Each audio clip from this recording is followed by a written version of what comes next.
At 3 a.m. on June 6, 17 Ukrainian OSA unmanned aerial vehicles, UAVs, swarmed toward Russia's Engels Airbase. After a 6-hour journey covering 466 miles of enemy territory, these drones operated without GPS, without inter-drone communication, and without human control for the final 30 minutes. In mere minutes, the artificial intelligence, AI, systems integrated into these UAVs would demonstrate that low-cost components, some sourced from Chinese e-commerce platforms, could bypass a $500 million air defense network and cripple Russia's nuclear bomber fleet. Executed with modern, disciplined, and precise tactics, this attack was not just a military success, but a testament to the rapid advancement of affordable, highly effective military technology. The lead UAV, equipped with an infrared camera, locked onto heat signatures at the Kristall fuel depot. This was no haphazard strike. Thermal sensors fed real-time data to an AI neural network trained on 10,000 satellite images of the facility. The AI not only identified the target area, but mapped its layout, from tank placements to pipelines and intricate technical details. Through grainy 640 by 480 pixel imagery, 4 large white circles glowed against the cold ground. The AI's image recognition algorithm outlined each tank, assigned identifiers, and analyzed temperatures. Tank 4 at 60.3 degrees Fahrenheit, Tank 7 at 53.8 degrees Fahrenheit, Tank 12 at 53.2 degrees Fahrenheit, and Tank 1 at 55.8 degrees Fahrenheit. A 6.5 degree Fahrenheit temperature variance revealed critical intelligence.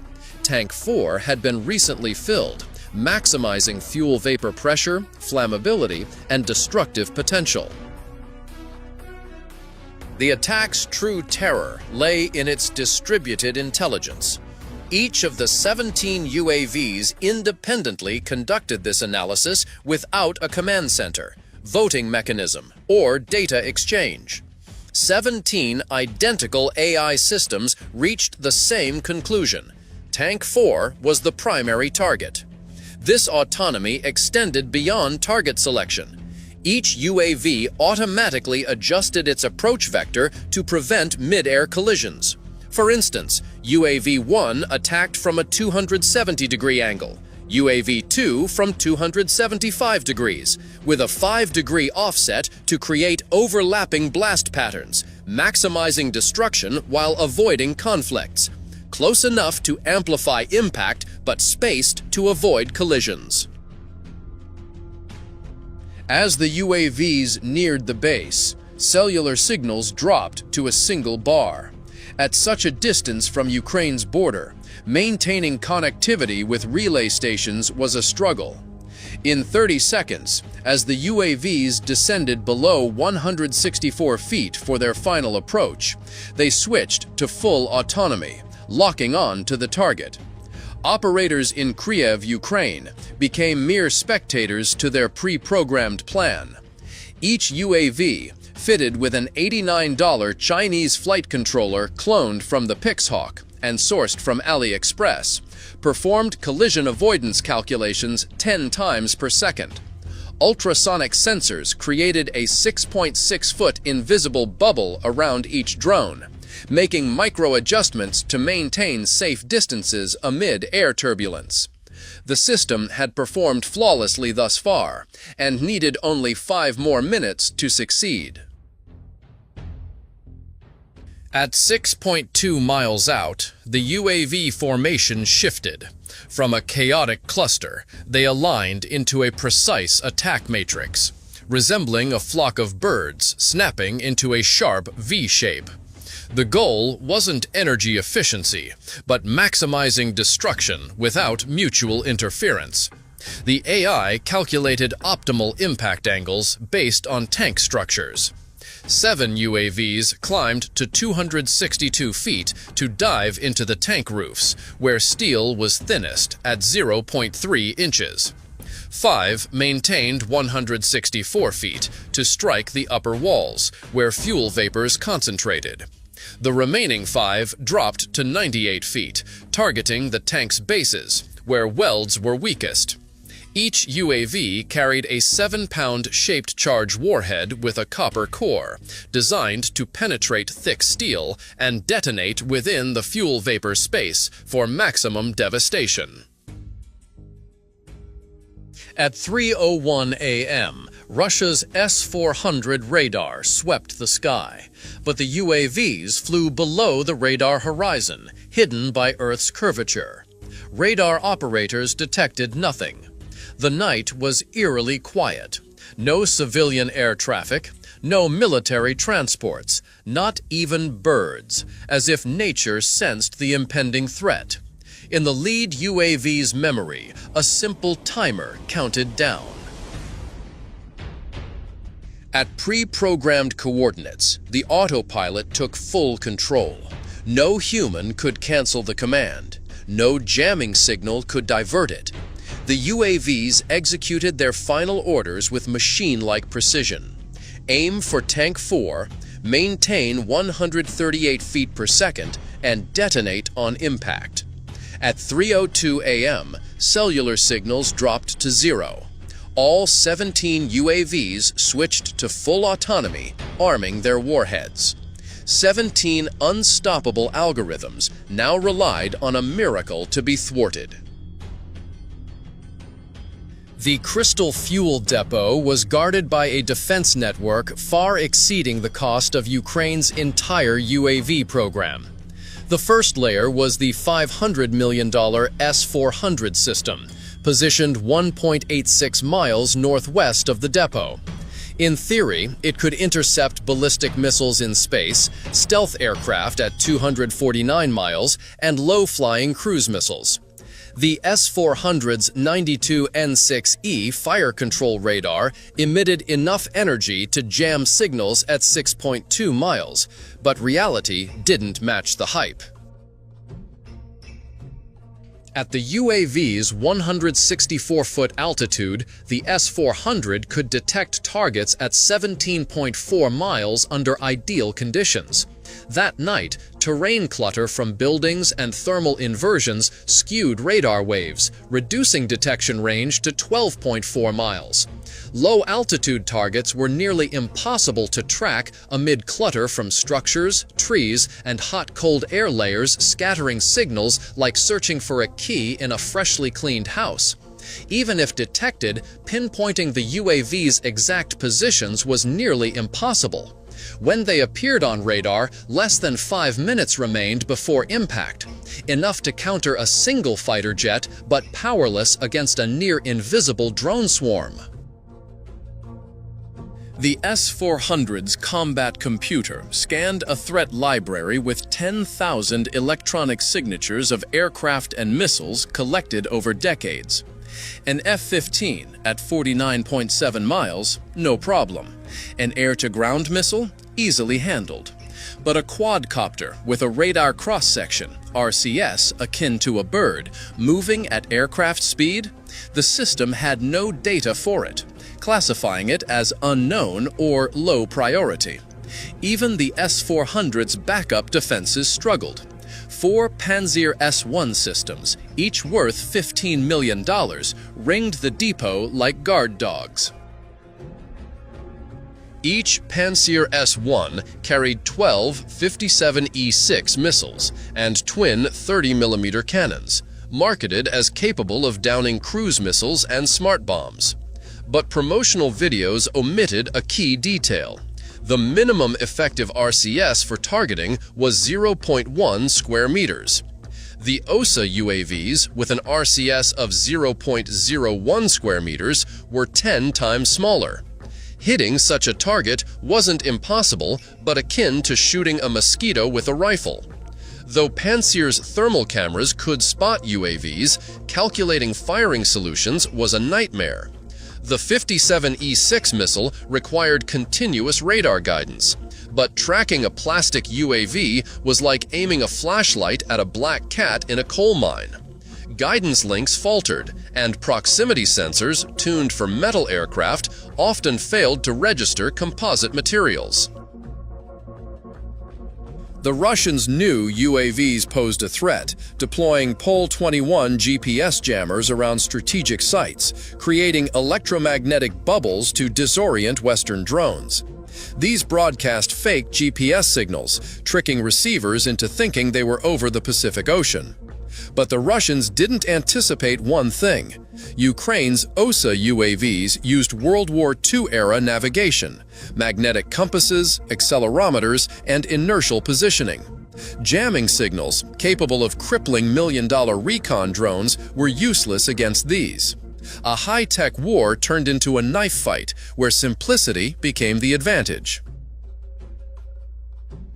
At Engels, 12 cylindrical tanks, each 65.6 feet in diameter, and holding 2,200 tons of fuel, stood 98 feet apart. Designed in 1962, this spacing allowed maintenance crews to share equipment, while ensuring a single bomb couldn't destroy multiple tanks. But designers hadn't foreseen swarms of UAVs with shaped charge warheads. The depot's automated firefighting system looked impressive in the control room, with green lights signaling 13,208 gallons of foam ready to deploy, sprinklers spaced 32.8 feet apart, and heat sensors monitoring minute changes.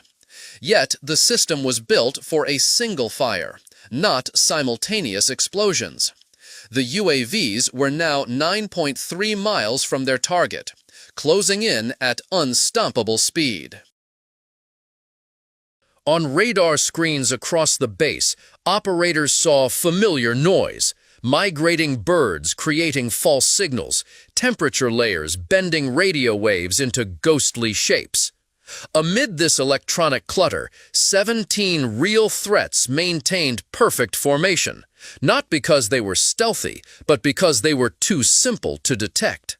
At 3:03 a.m., a radar operator spotted a signal on a Pantsir S1 screen, chilling his spine. The target was 5 miles out, 164 feet high, moving at 94 miles per hour. Experience told him, too slow for a missile, too fast for a bird, too low to be anything that belonged here. He swiveled the electro-optical turret toward the target, zooming to maximum. The thermal camera showed a faint heat signature against the cold ground. 4 rotors, 1 body.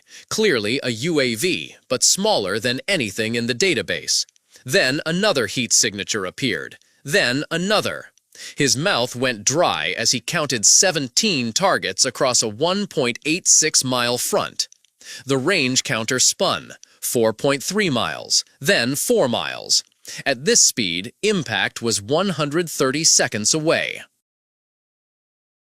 Without waiting for orders, the operator hit the auto-fire button, bypassing safety locks meant to prevent errors. The first 57E6 missile launched, trailing fire and smoke. Its solid-fuel engine hit Mach 2.8 in 3 seconds, streaking toward the lead UAV. But something was wrong. The radar signal flickered like a dying bulb. The missile's receiver struggled to lock on to a target barely visible on the electromagnetic spectrum. At 1.3 miles, the missile's proximity sensor calculated. It needed a larger RCS to detonate. The OSA UAV was too small. The sensor deemed it a non-target. The million-ruble missile passed 9.8 feet away, close enough to rock the UAV in its supersonic wake, but not enough to destroy it. The system fired again. The UAV executed a pre-programmed jink, climbing 65.6 feet in 2 seconds, then diving 98 feet. The missile's guidance computer, expecting conventional aircraft behavior, lost the target entirely. Another costly missile vanished into the night. Across the depot, 3 other Pantsir systems opened fire. The night sky erupted into a fireworks display as missiles chased shadows. 30mm cannon rounds traced golden arcs. But hitting a UAV-sized target at 1.86 miles with autocannons was like throwing darts at a fly in a backyard. A lucky hit was possible, but it would burn through ammunition. Rounds self-destructed after 4 seconds, leaving black smoke clouds marking failure. The Tor M2 system activated its phased array radar, scanning for targets, but facing the same issue. The UAVs flew below its minimum engagement zone. Designed to track 48 targets simultaneously, it now saw only flickering signals, never clear enough to lock. At 3:06 a.m., luck briefly struck. A missile's proximity sensor caught a UAV as it turned, exposing its maximum RCS. The warhead detonated, releasing 50,000 fragments. The UAV shattered in an orange flash, scattering burning plastic across the steppe. 16 UAVs remained, now 1.86 miles from the target, within the missile's minimum range. The Russians' only option was twin 30mm cannons, but aiming toward the fuel depot risked a stray round igniting their own tanks. The UAV formation adjusted with mechanical precision, spreading wider to force defenders to split their fire. Some climbed to attack from above. Others skimmed the ground. The swarm lost 1 member, but its goal didn't waver. Algorithms didn't mourn. They recalculated. By 3:07 a.m., defensive fire weakened, missile stocks dwindled, and cannon barrels glowed red from continuous firing. Hit probability dropped to single digits. Defenders could only watch as 16 UAVs entered their final attack phase, each locked onto a section of the depot. At 3:08 a.m., the lead UAV struck Tank 4. Its 7-pound shape-charge warhead, with a copper core, pierced the 0.3-inch steel roof like foil. The explosion triggered 0.3 seconds later, deep within the vapor space above 2,200 tons of aviation fuel. The physics that followed were both awe-inspiring and horrific. The blast created a pressure wave traveling at 9,186 feet per second through the fuel-air mixture. This wasn't a Hollywood fireball, but an explosion turning liquid fuel into gas, expanding faster than the tank could contain. The roof blew off. Tank 4's walls peeled open like a banana, unleashing a tidal wave of burning fuel. Heated to 3,272 degrees Fahrenheit, the fuel surged over containment berms designed for leaks, not catastrophic failure. Seconds later, flames reached pipelines connected to Tank 5. Steel pipes, built for 20 atmosphere of pressure, became fuses for the next explosion. The second UAV hit Tank 1 after 10 seconds, then Tank 7, then Tank 12, each strike timed to maximize a domino effect.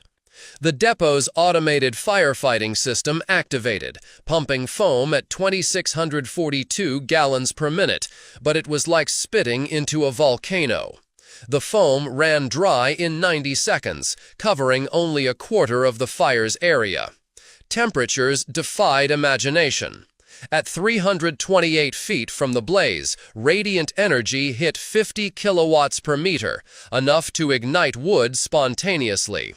Fire trucks from Engels couldn't approach closer than 1,600 feet as their paint blistered. Fire crews could only watch as their thermometers maxed out.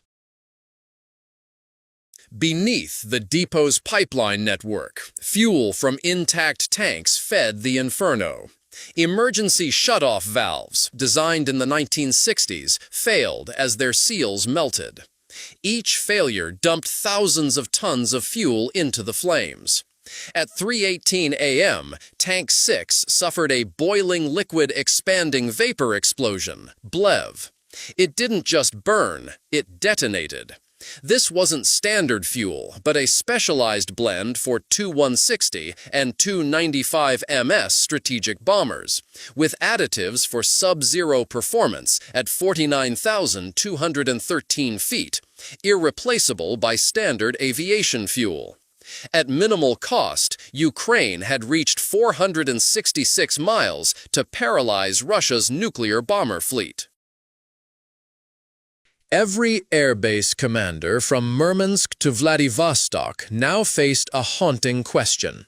If plastic UAVs could travel 373 miles and Moscow was only 435 miles from Ukraine's border, what next?